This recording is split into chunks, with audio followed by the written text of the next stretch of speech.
Bien. Merci beaucoup Lucille. Bonsoir à toutes et tous. Je voudrais commencer mon intervention par un très très grand merci à Lucille Péget, qui est là, qui a réussi effectivement en l'espace de quelques jours, et c'est vraiment une prouesse, à réorganiser une soirée qui avait dû être annulée en raison effectivement des événements tragiques que nous avons vécus il y a quelques jours. Donc, moi j'avais bien sûr parfaitement compris, comme beaucoup, que dans une période dramatique, effectivement, il y a un certain nombre d'événements qu'on ne va pas organiser, ou on va suspendre, etc. La campagne électorale, dans un contexte pareil, effectivement, devenait difficile. Avoir réussi à rassembler ce soir, et je vois des tas de têtes connues, de responsables associatifs importants, de journalistes, de citoyens engagés sur la question de la condition animale, avoir réussi à ce qu'on soit de nouveau, qu'on soit tous ensemble ce soir, est vraiment un exploit. Donc vraiment un très grand bravo et un merci à Lucille Péget. Alors Lucille, je l'ai rencontrée à Fontenay-sous-Bois. Son association s'appelle, elle ne l'a pas dit, mais s'appelle La Nuit avec un moustique. Alors déjà le nom de cette association m'avait beaucoup plu, et puis on a pu commencer à travailler ensemble. Et dans mon travail parlementaire sur la question de la condition animale, c'est essentiel pour moi d'avoir des liens, des contacts étroits avec les différentes associations qui travaillent sur ces sujets-là. C'est essentiel parce que c'est un sujet qui, comme ça a été dit, est relativement peu traité, voire pas du tout, au niveau politique. Nous ne sommes pas effectivement en Belgique, où il y a sans doute des conditions politiques différentes, mais en tout cas en France, la tradition c'est de consommer de la viande, de consommer des animaux, d'exploiter les animaux.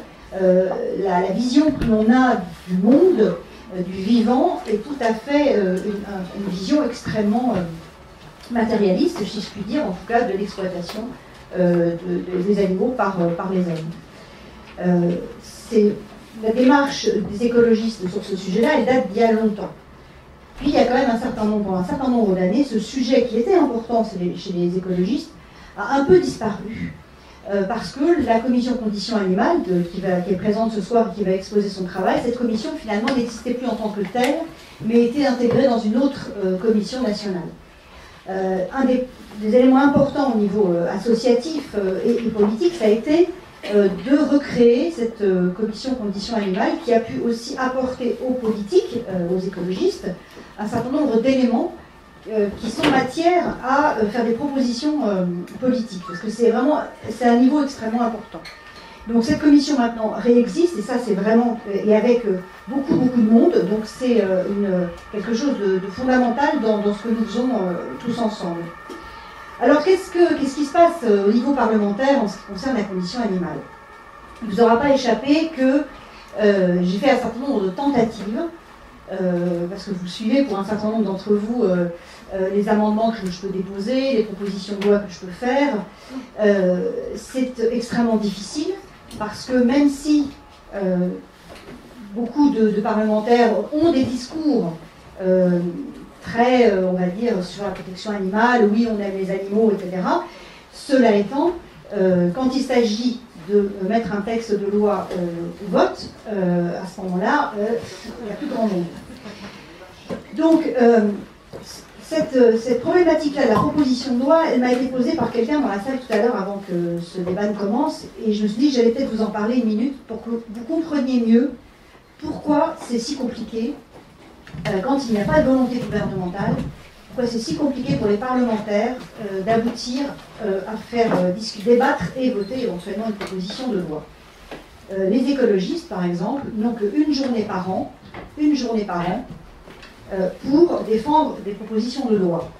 Ça vous donne une idée de l'extrême petitesse du temps parlementaire que nous pouvons avoir. Pour les partis politiques plus importants, évidemment, ils ont beaucoup plus de temps, mais c'est globalement quand même les textes de loi que nous votons sont des textes de loi essentiellement du gouvernement. Notre système parlementaire n'est pas un système parlementaire, c'est un système présidentiel. Le gouvernement, l'exécutif, maîtrise l'agenda de façon majeure. Donc nous avons très peu de marge de manœuvre. Donc c'est par le biais souvent d'amendements à des textes de loi que j'ai essayé, que nous avons essayé, on a été plusieurs, à porter des sujets sur la question de la condition animale. Alors c'est compliqué parce que même si on arrive à faire voter quelque chose, et ça a été le cas par exemple en commission, hein, vous savez qu'un texte de loi, il passe d'abord en commission, ensuite il passe à l'Assemblée nationale en séance plénière, ensuite il part au Sénat en commission, et ensuite au Sénat en séance plénière, et il revient à l'Assemblée en commission, etc., etc. Donc ça donne une grande illisibilité par ailleurs hein, au travail parlementaire. Les gens pensent quelquefois qu'une loi est votée et en fait elle ne l'est pas encore. Par exemple, la loi sur la biodiversité, je vais prendre cet exemple-là parce que c'est la loi sur laquelle je me suis beaucoup investie sur la question de la condition animale. Et cette loi sur la biodiversité, elle avait été annoncée très solennellement par le président de la République à la conférence environnementale de 2012. Et cette loi n'a toujours pas abouti. C'est vous dire à quel point le gouvernement, et d'ailleurs les députés, parce que certains pourraient faire pression pour que cette loi aussi aille plus vite, enfin en tout cas, cette loi est pour l'instant engluée, si je puis dire, au Sénat. Alors, en commission à l'Assemblée nationale, par exemple, je prends un exemple que vous connaissez, l'exemple de la fameuse chasse à la glu. Bon, la chasse à la glu étant typiquement une chasse qui est contraire à ce qu'on pourrait espérer en matière de biodiversité, de progrès sur la biodiversité. On attrape un peu n'importe quel oiseau avec ce type de chasse. Donc j'arrive à faire voter cet amendement, le texte, y compris, ça passe en séance plénière, évidemment le Sénat l'a retiré. Voilà, donc on est sur chaque fois, sur chaque texte, on est sur cette navette parlementaire, sur des formats différents de discussion, hein, parce qu'en commission du développement durable, il y a quand même plus de gens un peu écologistes que quand on est en séance plénière, évidemment. Et puis alors, une des grosses difficultés qu'on a aussi, c'est on a face à nous des lobbies extrêmement importants, qui sont les lobbies de l'agroalimentaire, le lobby de la viande, le lobby de la chasse, qui sont très représentés par de très nombreux députés. Alors, une de mes ambitions pour l'année 2016, ça va être d'essayer de créer, on va appeler ça peut-être un lobby ou un groupe de pression, sur la question de la condition animale, par le biais de différents colloques, un certain nombre d'associations qui ont été déjà invitées, avec lesquelles je prends des contacts, de façon à ce qu'on puisse organiser des colloques l'année prochaine pour aboutir.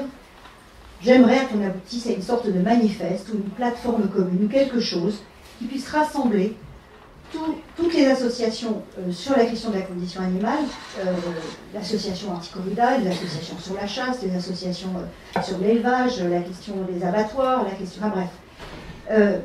Sur toutes ces questions-là, qu'on puisse arriver à une plateforme commune qui soit une plateforme de revendication nationale en vue des élections, qui vont être les prochaines élections majeures, ça va être les régionales évidemment, mais après, on va avoir les élections présidentielles. Alors vous me direz, ça n'est qu'en 2017, oui, mais c'est maintenant qu'il faut commencer à organiser, à réfléchir, à discuter sur les éléments qu'on pourrait porter de manière très forte au moment de ces élections présidentielles. Il faut qu'il y ait une plateforme, il y a beaucoup d'associations qui travaillent sur la question de la condition animale à différents niveaux.